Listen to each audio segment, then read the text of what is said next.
Buenas tardes, buenas tardes.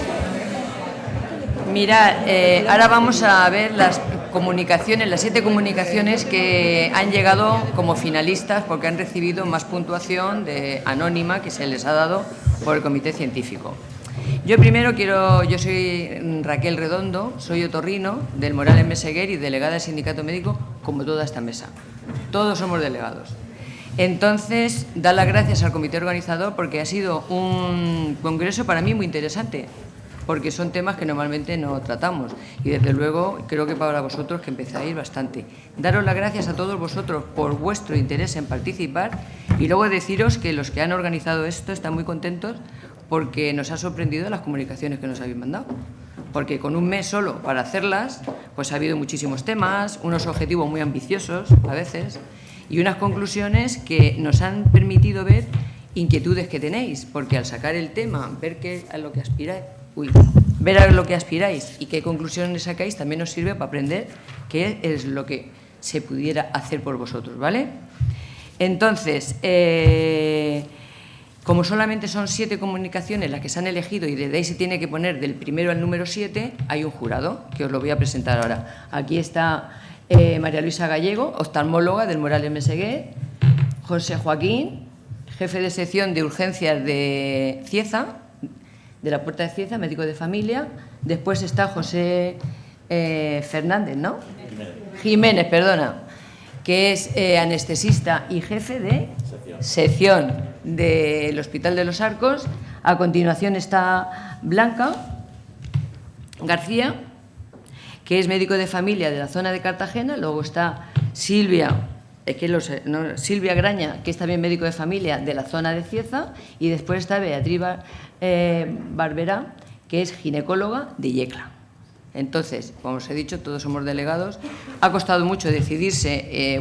La selección la ha hecho con las puntuaciones del comité científico, que han sido todas anónimas. Ahí hemos puntuado como ha sido y ellos tendrán que decidir cuando vean las presentaciones en directo de estas cuál es la que se le da el número 1 y a cuál el número 7, ¿vale?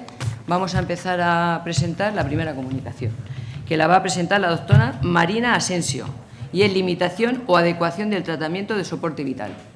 Marina.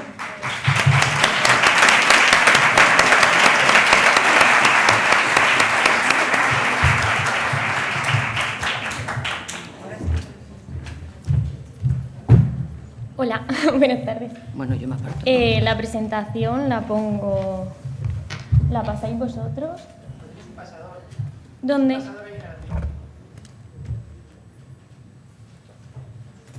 ¿Sí? Vale, sí. Bueno, buenas tardes a todos. Soy Marina Asensio Rodríguez, residente de Medicina Intensiva del Hospital Universitario Virgen de la Risaca, y voy a presentar mi comunicación oral al Congreso titulada Limitación o adecuación del tratamiento de soporte vital, el proceso de una muerte digna en la unidad de cuidados intensivos. Bueno, como decía Daniel Callahan, fundador de The Hastings Center, que es un centro muy importante de bioética a nivel internacional, ya que todos mueren, la preservación de la vida no debe entenderse necesariamente como un ideal más alto que una muerte pacífica.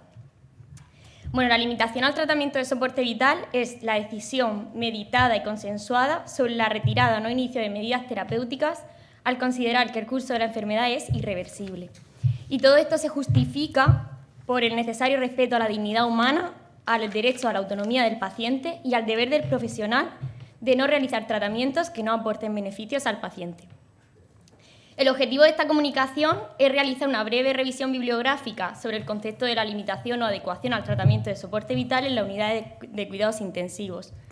Y para ello se han seleccionado artículos sobre la limitación al tratamiento de soporte vital publicados en la Revista de Medicina Intensiva Española. Y esta revisión pues, la hemos hecho desde un punto de vista ético y didáctico.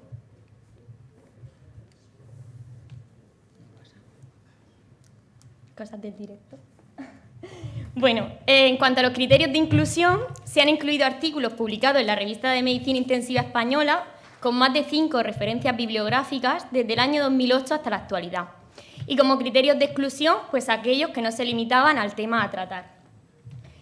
De los artículos revisados, que fueron 15, se han excluido 5 por cumplir los criterios de exclusión y nos hemos quedado finalmente con 10 artículos. Y bueno, ¿cuáles son los resultados de estos artículos? Pues en los diferentes artículos analizados podemos ver como la adecuación del tratamiento de soporte vital en ningún caso es la causa de la muerte del individuo. Y como el no inicio o retirada de un tratamiento permite que el proceso de la muerte se instaure como evolución inevitable de la enfermedad. Y bueno, pues la atención al final de la vida es un desafío para la salud pública y lo va a seguir siendo aún más en un futuro. El derecho a una muerte digna es un derecho que debe ser protegido. Sin embargo, todavía tenemos un debate sobre lo que realmente debe protegerse. Si la capacidad del individuo de decidir cuándo morir o de las condiciones de muerte. La limitación al tratamiento de soporte vital permite que el proceso de la muerte se instaure, pero en ningún momento provoca la muerte del individuo. Esta diferencia entre permitir y provocar es la diferencia que hay entre la limitación al tratamiento de soporte vital y la eutanasia. En la unidad de cuidados intensivos tenemos 4 formas, siendo muy simplistas, pero tenemos 4 formas de limitar a un paciente. La primera sería la limitación, el no inicio de tratamientos. El no inicio de tratamientos supone pues, el no ingreso en la unidad de cuidados intensivos. Luego tendríamos otro tipo de limitación que sería la limitada por objetivos. Nosotros iniciamos un tratamiento y si ese tratamiento no funciona, se retirarían las medidas. Esto es muy fácil de entender en los pacientes que ingresan con insuficiencia respiratoria aguda, en el que se pone como techo terapéutico la ventilación mecánica no invasiva, sabiendo que en ningún momento se va a intubar al paciente, sabiendo que en ningún momento se va a iniciar ventilación no invasiva. Por lo tanto, si fracasa, se va a limitar al paciente. Otra forma sería la limitación por retirada de tratamientos. La retirada de tratamiento es lo que todos entendemos como limitación y cuando todos pensamos en limitación pensamos en eso, en la retirada de tratamientos. Y luego estaría la orden de no RCP. Las unidades de cuidados intensivos son unidades tecnificadas. Trabajamos con los grandes avances de la medicina. Tenemos respiradores que respiran por pacientes, tenemos hemofiltros que hacen como riñones de pacientes, ECMOs que están de moda, se han puesto por el COVID, que hacen como pulmones o como corazón de un paciente. Y finalmente tenemos esto, tenemos pacientes muy tecnificados, tenemos grandes avances, como hemos dicho anteriormente, pero es fácil que caigamos en la obstinación terapéutica, entendiendo como tal aquellas situaciones en las que la persona se encuentra en fase terminal o de agonía por una enfermedad grave o irreversible y se le inician o mantienen medidas de soporte vital o se le realizan otras intervenciones carentes de utilidad clínica real. La valiosa aportación de la bioética a la medicina intensiva ha aumentado la calidad asistencial, así como ha permitido un mejor manejo de las situaciones al final de la vida. La ética asistencial comprende el hecho de omitir o retirar tratamientos considerados fútiles en un determinado momento, motivado por la desproporción entre los medios terapéuticos y sus fines. Y todo esto avalado por los 4 grandes principios de la bioética, como son la autonomía, beneficencia, no maleficencia y justicia. Y algunas conclusiones, ideas para llevarnos a casa. Pues la limitación del tratamiento de soporte vital es hoy día una práctica habitual en todas las UCI de España, en todas las UCI del mundo. Combatir la obstinación terapéutica es un objetivo fundamental en el marco de los cuidados al final de la vida. Y la atención al final de la vida es un desafío muy importante para la salud pública de todos en la actualidad y como he dicho, va a seguir siendo aún más en un futuro. Por ello es necesario avanzar en todas las facetas relacionadas con el final de la vida, con el fin de garantizar que cualquier ciudadano pueda tener un enfoque coordinado, integral y de calidad al final de su vida. Aquí algunas de las referencias bibliográficas más importantes y muchas gracias. Bueno, ¿tenéis que hacer alguna pregunta? ¿Queréis realizar alguna pregunta a la ponente? Sí. Hola, Marina.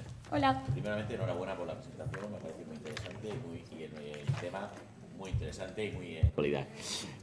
Me has dicho que has conseguido 10 artículos, ¿no? Pero de revistas de intensivos. De la misma revista. De la misma revista. ¿Tú no crees que sería también interesante ampliar esa búsqueda bibliográfica a revistas de bioética y de otros sitios que no fueran intensivos? Sí. Esa es mi pregunta, ¿no? Sí, por supuesto que sí. La verdad que muchas veces nos ponemos a buscar, ¿no?, en nuestra bibliografía habitual, pero sí, o sea, Es verdad que hay que buscar en otros sitios, en buscar otros puntos de vista.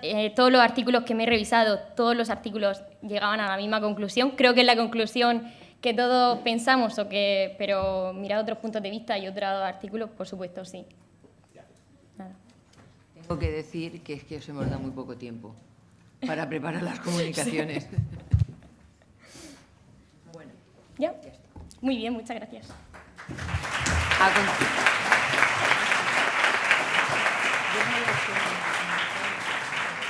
A continuación, la doctora María del Rosario Cabello nos va a presentar influencia del circuito COVID en la formación de residentes.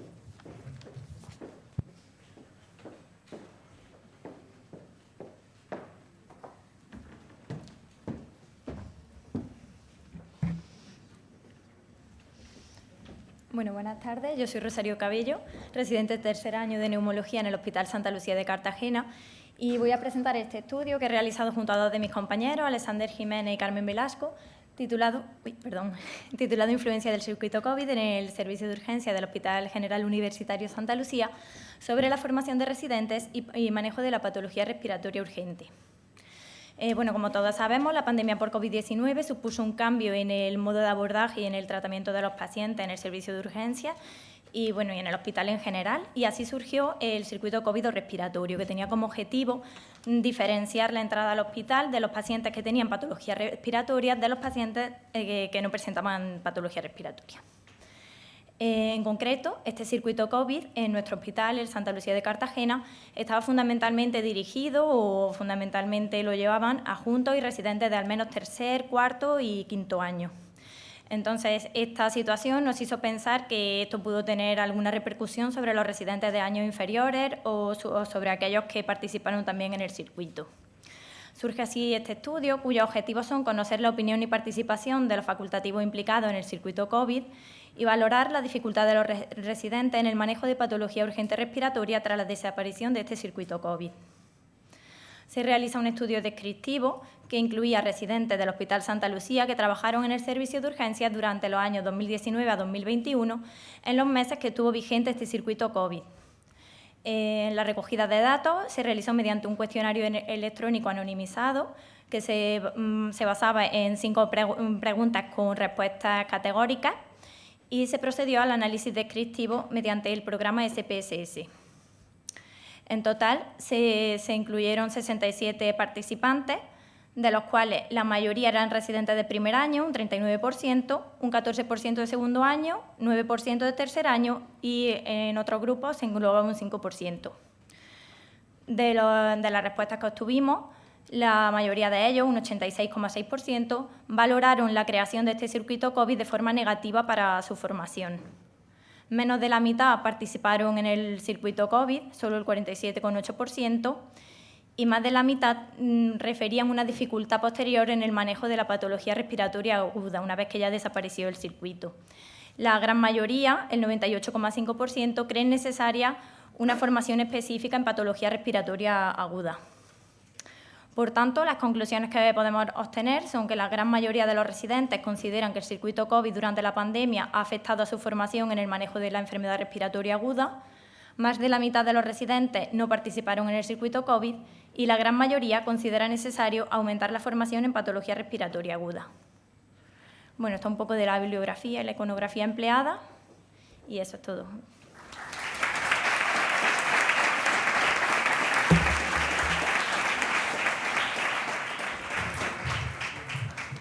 ¿Tenéis alguna pregunta?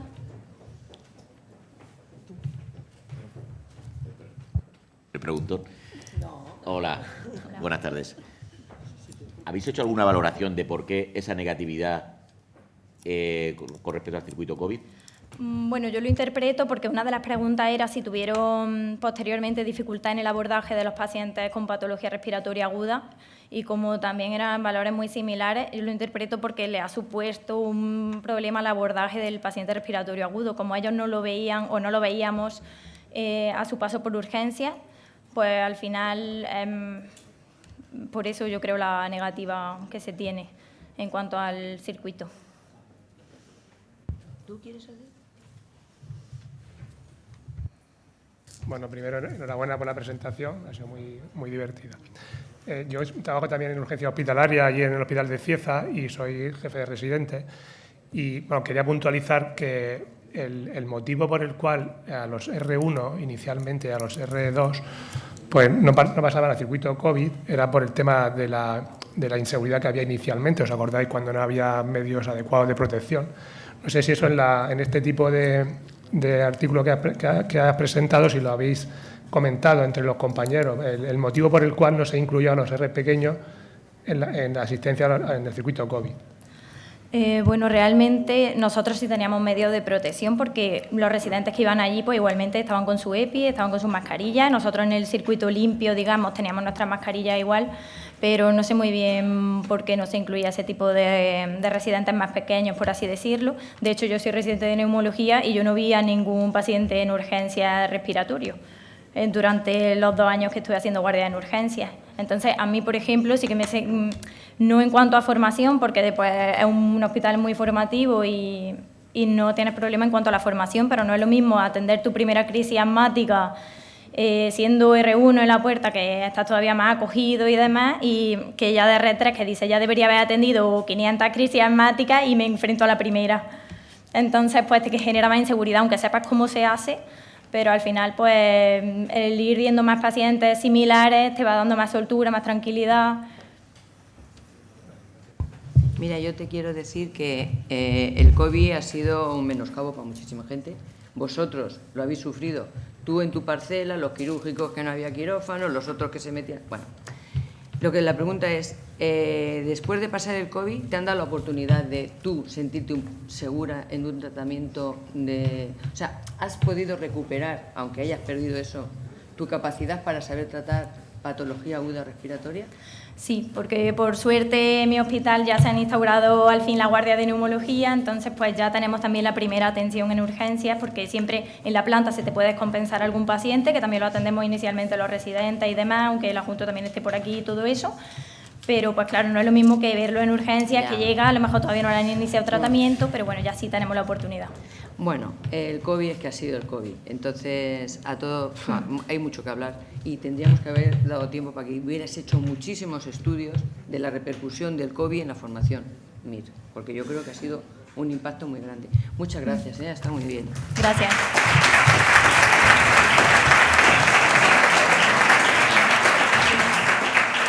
Bueno, a continuación viene el doctor Antonio Meseguer con una ponencia sobre enfermedad terminal y documento de documento de voluntades anticipadas. Muchas gracias.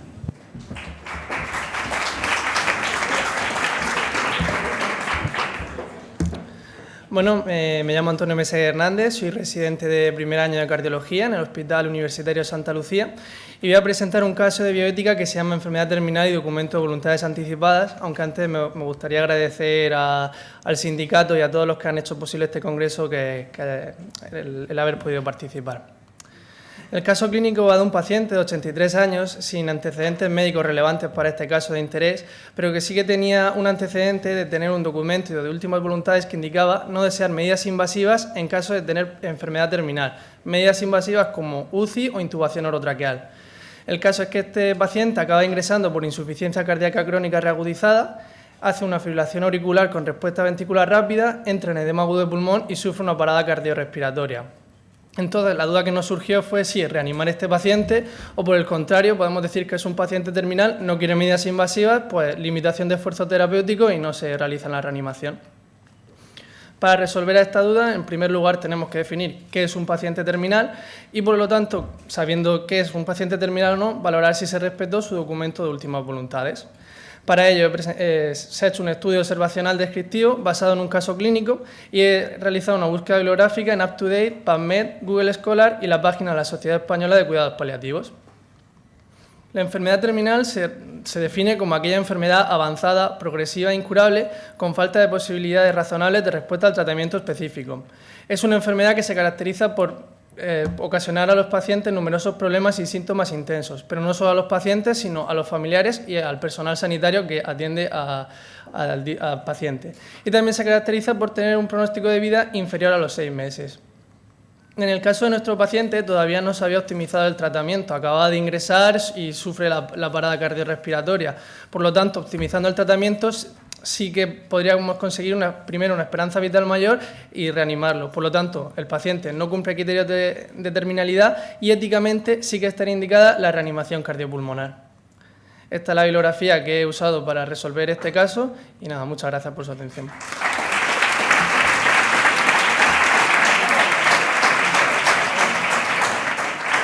¿Tenéis alguna pregunta? ¿Tenéis preguntas? Yo sí.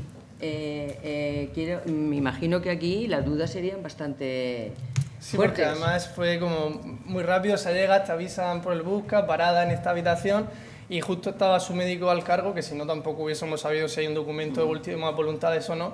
Y claro, fue como, mientras le poníamos la tabla al paciente para reanimarlo, decir, ¿es terminal o no? Entonces fue como una decisión muy rápida y ahora luego a posteriori pues sí que es más fácil revisarlo y decir, pues sí que había que hacerlo, pero en el momento pues sí que se tuvo sus dudas si empezaba un masaje o no. O sea, que es mejor ante la duda actuar. Sí, en este caso. Muy bien, sí. muchas gracias.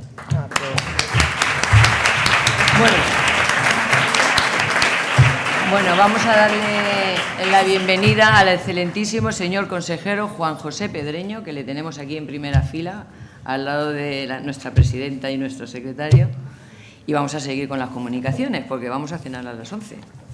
A ver, al doctor Pablo Espinosa nos va a presentar un cliente descontento, detección y actuación ante un paciente agresivo.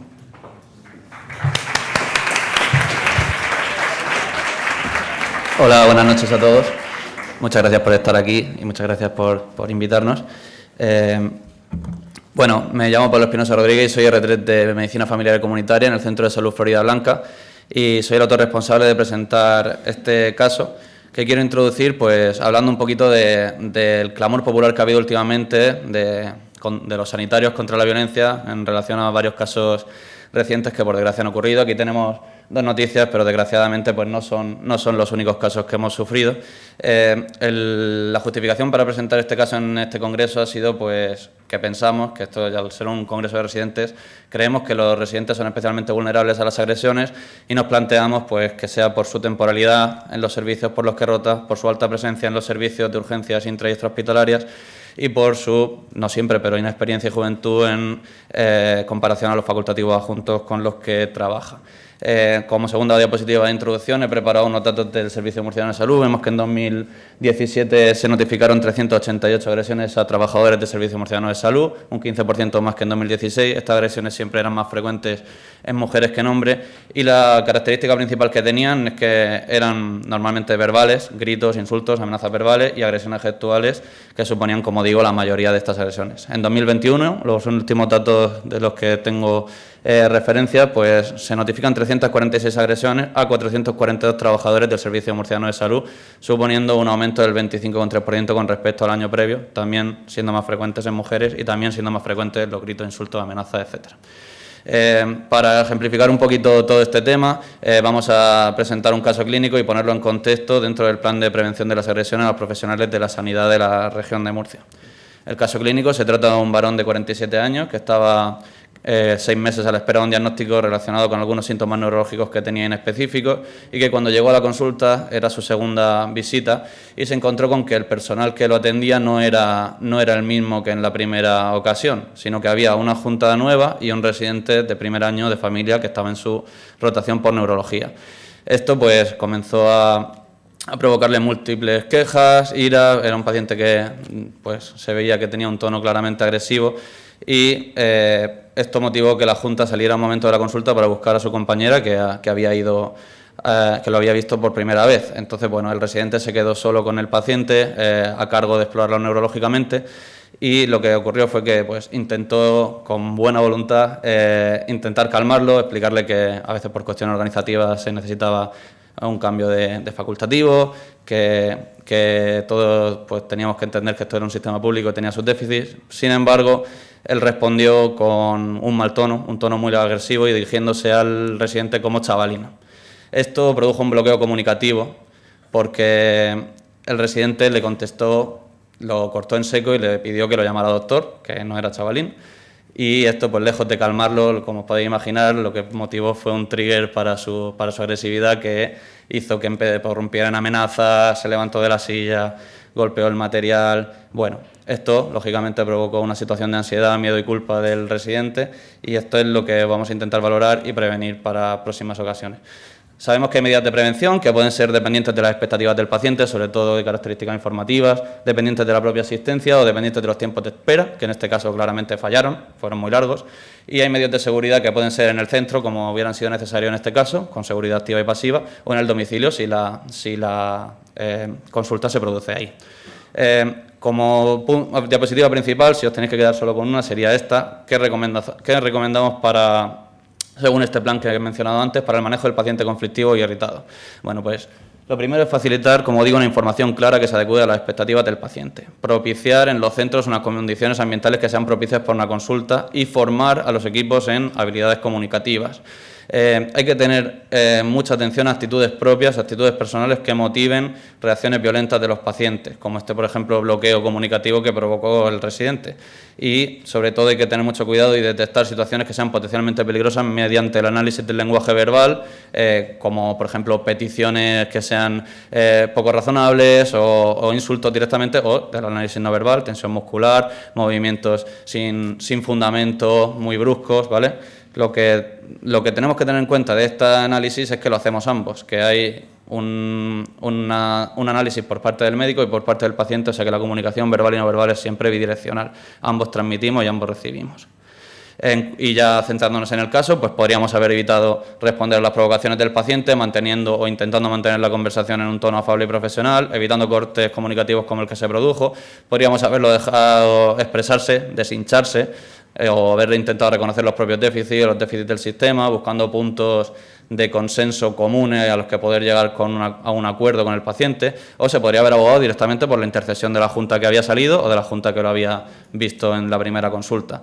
Además, un truco bastante importante que recomienda este plan de prevención es en casos como este, en el que manifiestamente se ve el malestar del médico agredido, pues directamente admitir al paciente el propio malestar. Oiga, esto me está causando, me estoy poniendo muy incómodo, me estoy sintiendo agredido, y como técnica para reducir la rabia.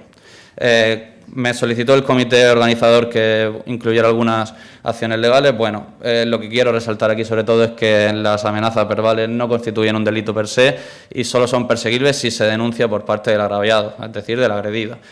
Como actuaciones, pues podemos tener actuaciones del ámbito judicial, por lo penal, por lo civil o por lo laboral, extrajudiciales, que pueden ser el fin de la prestación de la asistencia médica y del contacto de ese médico con el paciente, que se comunique por parte de la gerencia el cambio de médico, que se organice el personal, que se haga una petición de disculpas, y otro tipo de actuaciones, pues la incapacitación del paciente, su derivación a múltiples consultas de primer y segundo nivel, o a adjuntar una documentación acompañante a su historia clínica que hable un poquito de la actitud.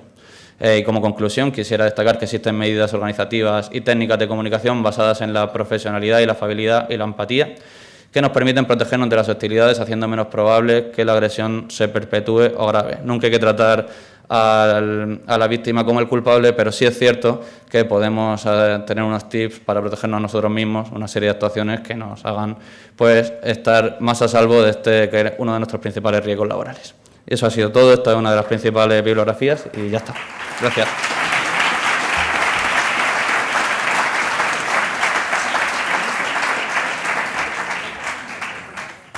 ¿Alguna pregunta? Sí. Enhorabuena por la presentación, pero parece que en las conclusiones solamente dices medidas a seguir por parte del agredido. ¿Crees que se debería hacer alguna medida al agresor? Me imaginaba que iba a ir por ahí alguna de las preguntas, porque esto ha sido una prevención intentando ser desde un punto de vista utilitarista, que nosotros podamos utilizar y aplicarnos a nosotros mismos.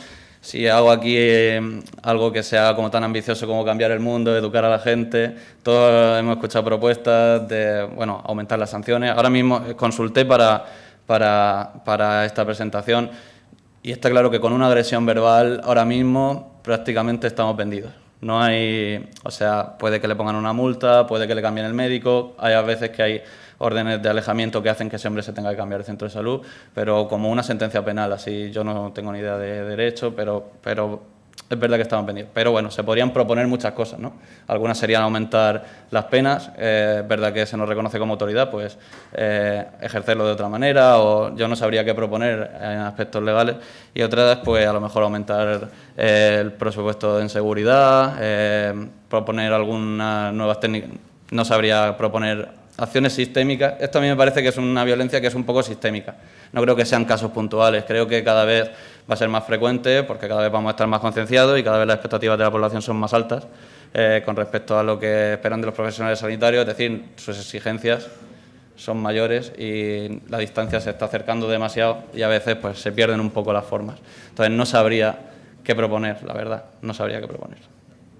Sé qué proponer para que hagamos nosotros, que es un poco lamentable, yo lo entiendo, porque es verdad que da pena que encima de que te insulten tengas que ser tú el que... Pero bueno, puede ser útil. Muy bien.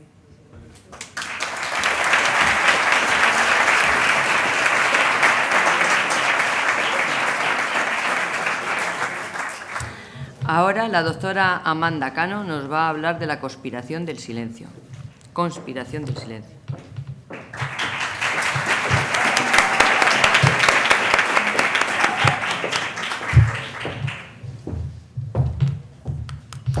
Hola, buenas noches a todos. Mi nombre es Amanda Cano, soy residente segundo año de Medicina de Familia en el área 6 y voy a exponer la comunicación que hemos titulado La conspiración del silencio.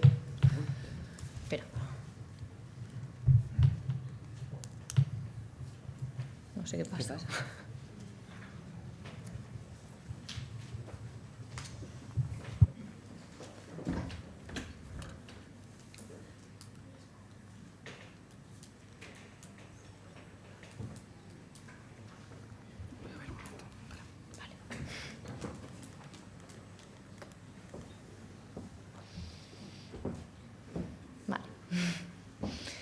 Bueno, la necesidad terapéutica o privilegio terapéutico es la posibilidad del médico de ocultar la información al paciente de forma deliberada cuando está seguro que proporcionarle dicha información puede causarle grave daño psicológico o biológico posterior.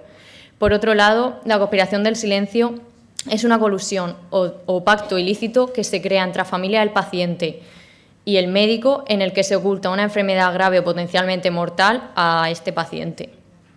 Entran así en conflicto los principios de la bioética de autonomía con la obligación de informar al paciente y el principio de no maleficencia con la obligación de proteger del daño.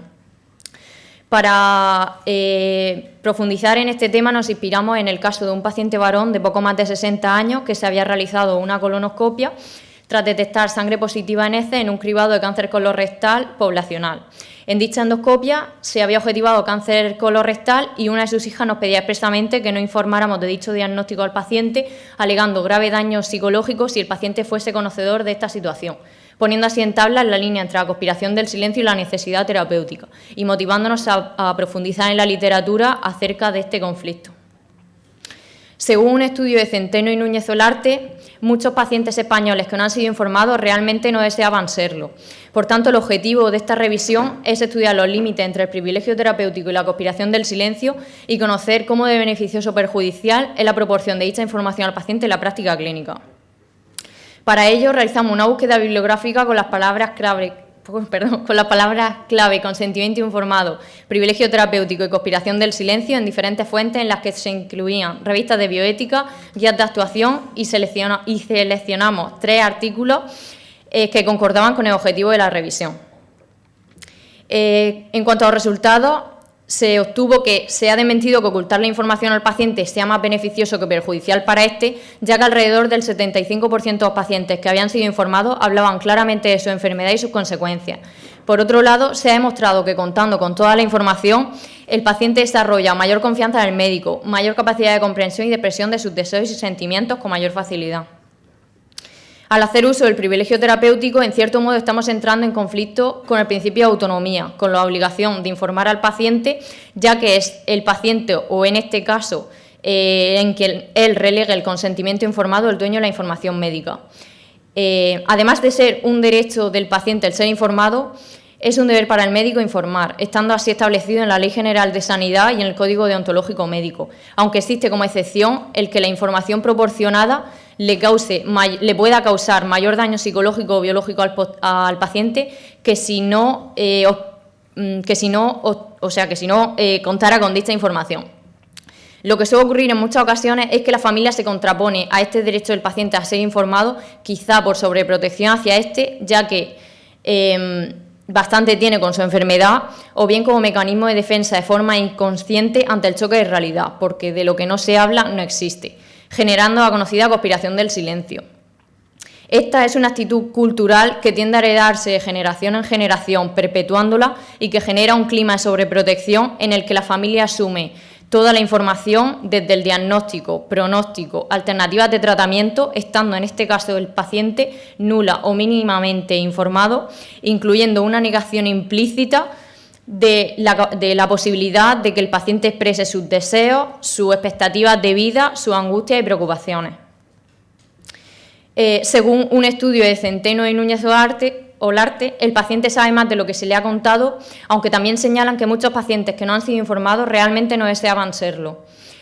Lo primero nos obliga como médicos a desarrollar una buena comunicación y proporción de información para intentar evitar la desconfianza por parte del paciente. Y lo segundo nos hace preguntarnos si el paciente ha desarrollado una negación adaptativa por miedo a dicha conspiración del silencio. Por tanto, aunque proporcionar información al paciente de forma lógica puede aumentarle el disconfort y la angustia a corto plazo, justificando así la conspiración del silencio a medio plazo, se ha demostrado que comunicarle al enfermo la información que necesita sobre su enfermedad es beneficioso a la hora del desarrollo de la relación médico-paciente y de la expresión de sus miedos, deseos y expectativas de vida. Bueno, esta es la bibliografía que he utilizado y ya estaría. Muchas gracias.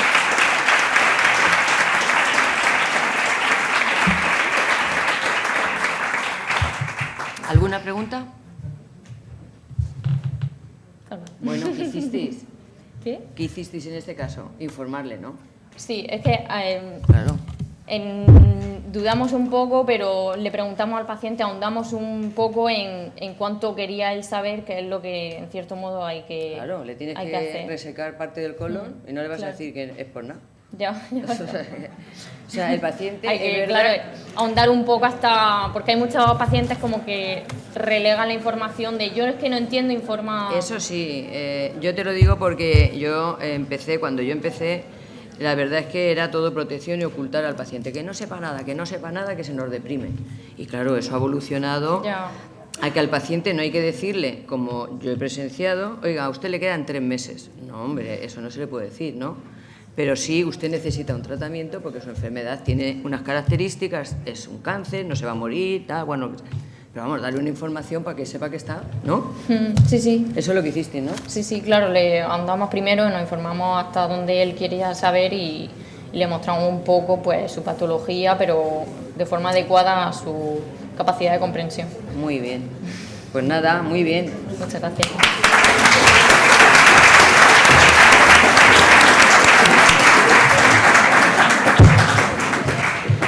Va a presentar la doctora Ana Álvarez la comunicación, cambios adaptativos y salud mental durante la pandemia.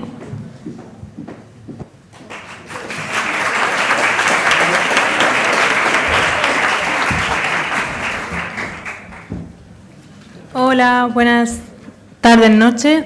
Un momentico, ¿dónde paso por aquí? ¿En dónde está el aparato? ¿Se lo ha llevado? No. ¿Aquí? Ah. Sí. Vale. Hola, buenas noches. Yo soy Ana Alves, soy médico residente de Medicina Familiar y Comunitaria en el Hospital Universitario de los Arcos del Mar Menor y vengo a hablar de salud mental en el colectivo médico durante la pandemia por COVID-19, pero a propósito de mi experiencia personal.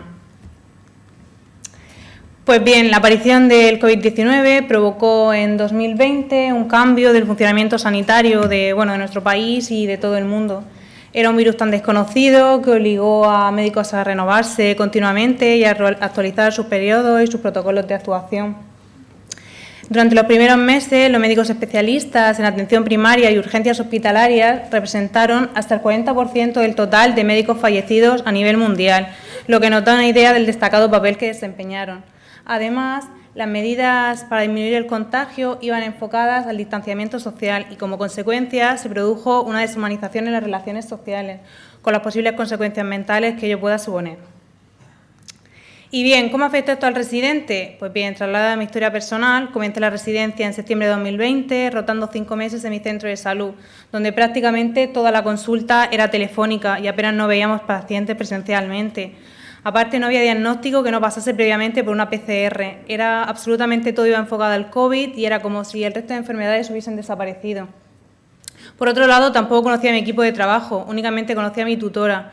No había reuniones de equipo ni sesiones clínicas. En primer lugar, por el temor a que alguno de nosotros estuviese infectado de forma asintomática y contagiase al resto y por ende tuviésemos que acabar cerrando el centro.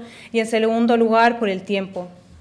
Salíamos muy tarde de consulta y siempre con la pantalla del ordenador llena de urgencias. Bueno, los protocolos y nuevas guías de comunicación, las nuevas formas de actuación se comunicaban vía WhatsApp.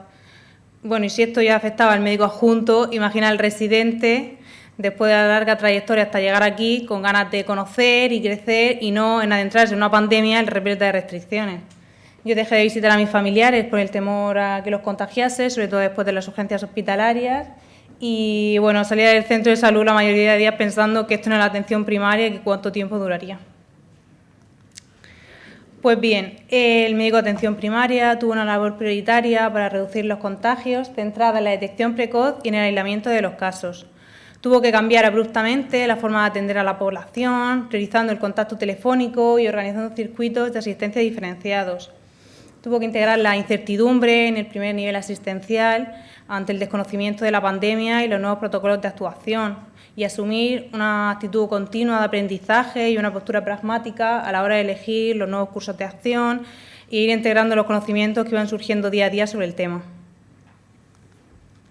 Bueno, la relación médico de paciente se vio francamente deteriorada por el contacto telefónico. En urgencias y en consultas externas ocurrió algo similar. Atención primaria y urgencias colapsaron, por lo que se retrasó el diagnóstico de enfermedades graves y potencialmente mortales.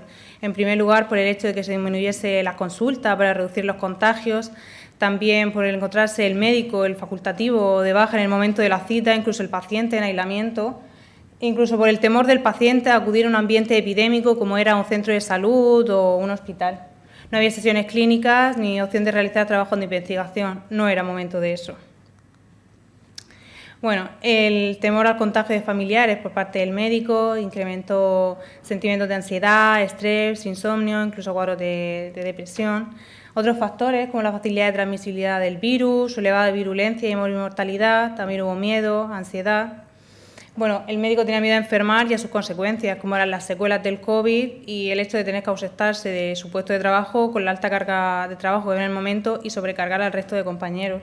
Era una responsabilidad.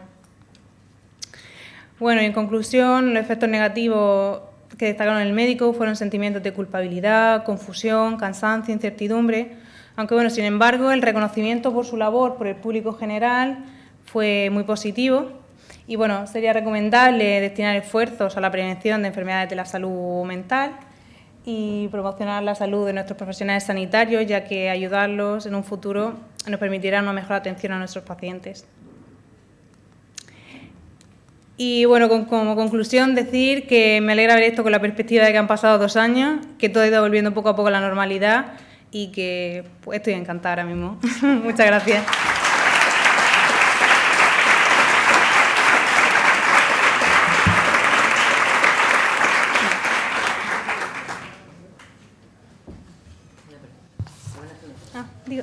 Dime.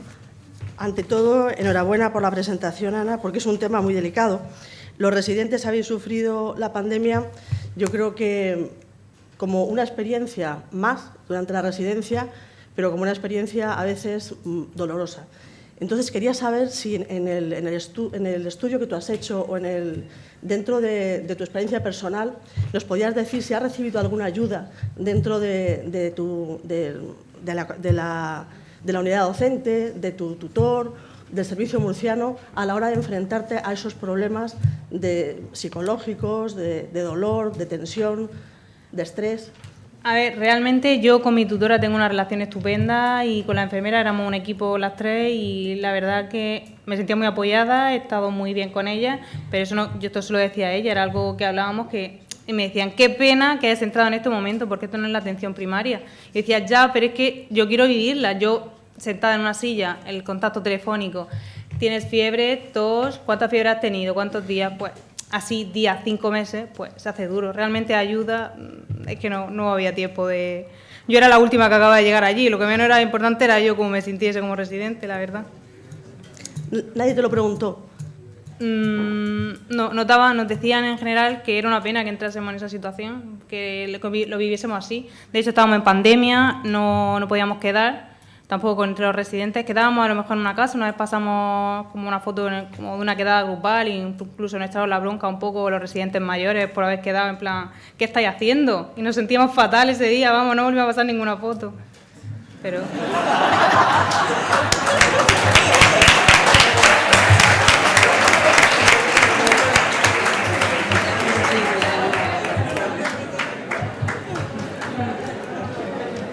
Pues ya está, ¿no? Muchas gracias, Ana. Gracias.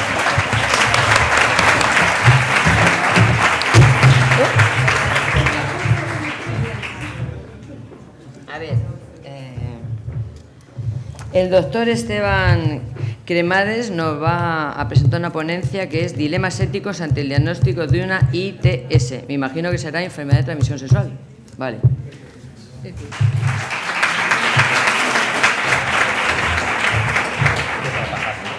Sí, por ahí se pasa. Vale. ¿Y para ponerlo en la pantalla? Ahí lo das, me parece. Vale. Dale por ahí.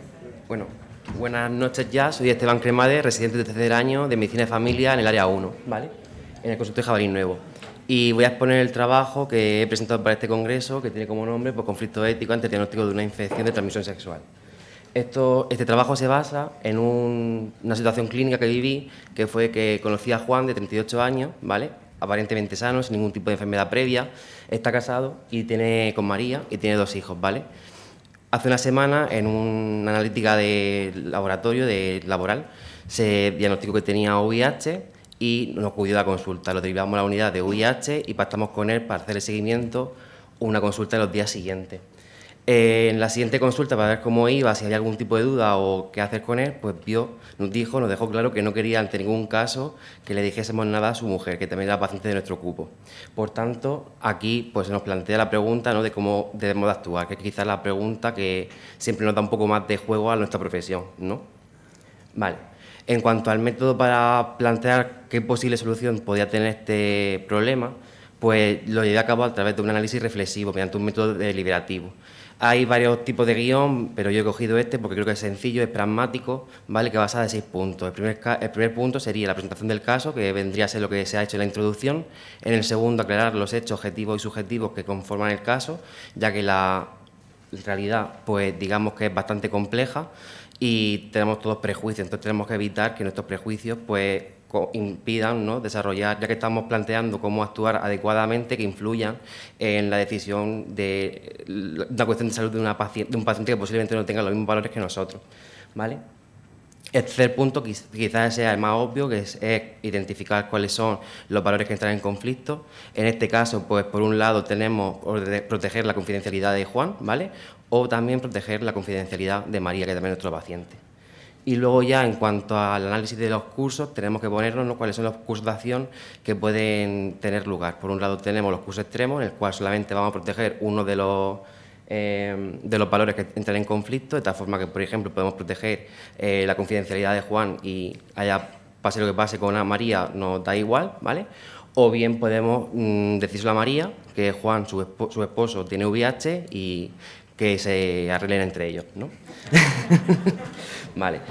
Aquí, en los cursos extremos, no está la solución del problema, ¿vale? No responde a un respeto mínimo de alguno de los valores que entran en conflicto.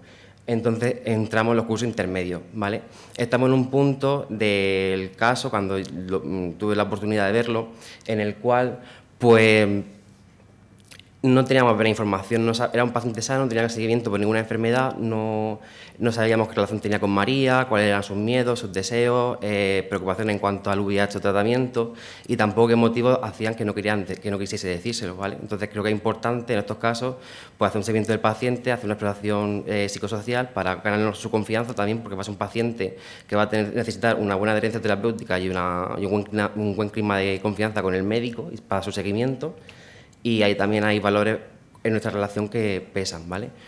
El último de los posibles cursos intermedios, que son bastantes en este momento, pues el óptimo sería aquel en el que Juan estuviese predispuesto a decirle a María su estado serológico para nosotros no tener que acceder directamente a violar la confidencialidad.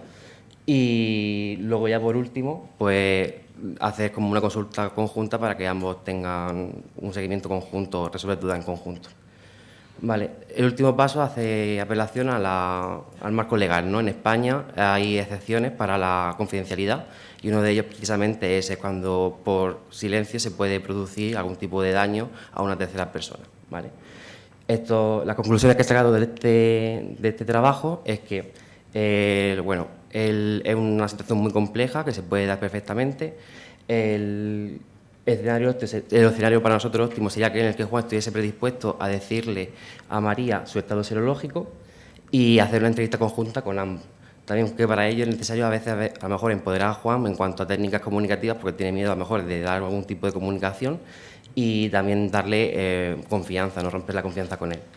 Esta situación pues, pone en entrenamiento nuestras capacidades comunicativas, asertividad y empatía, y es por tanto también importante pues, entrenarlas, porque cuando nos enfrentamos a esto creo que va a ser más fácil cómo nos desenvolvemos. También evitar nuestro juicio moral, porque las cuestiones siempre relacionadas con la sexualidad siempre tienden a ser codiciosas para emitir ahí o trasladar nuestros prejuicios. Y por último, que antes de hacer un análisis ético de una situación, de un problema clínico, es importante conocer la enfermedad de la que estamos hablando, porque muchos factores relacionados con el diagnóstico, tratamiento o pronóstico, están relacionados con la técnica, van a ser también los que modulen los conflictos éticos que están detrás de ellos, ¿vale? Esta ha sido la bibliografía que he utilizado y eso ha sido todo. Gracias por vuestra atención.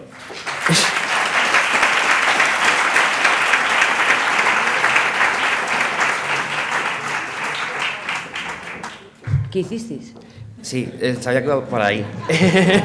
Claro. Pues se le hizo finalmente se le fue consultando al paciente para indagar precisamente cuáles eran sus miedos y tal, y se le convenció de que se le dijera, ¿vale?, a su mujer. Sí es verdad que al final no tenía nada que ver con algo sexual, sino que era más bien por consumo de drogas por vía parenteral. Entonces se abrió la caja de Pandora y terminó en el CAT, no terminó en el juzgado de divorcio. ¿Por qué? Porque la mujer estaba apoyándolo. ¿Cómo? Que la mujer apoyaba al marido. O sea, que acabó en el no CAT. te entiendo. O sea, que quiero decir que no acabó en divorcio, que pensaba... bueno, que no te... no. Vale, es que te había entendido mal. Acabó en el CAT de centro de atención. No, que no. Vale. Acabó en el centro de atención de drogodependencia.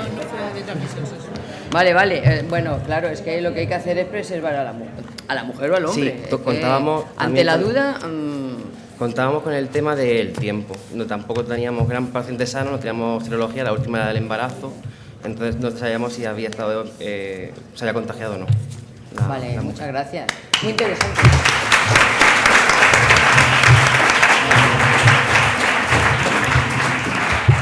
Bueno, pues ya están presentadas las comunicaciones, como habéis visto, súper interesantes, y las que se han quedado en el tintero también, pero las tenéis todos en el canal de YouTube que os ha pasado el sindicato para que las podáis consultar.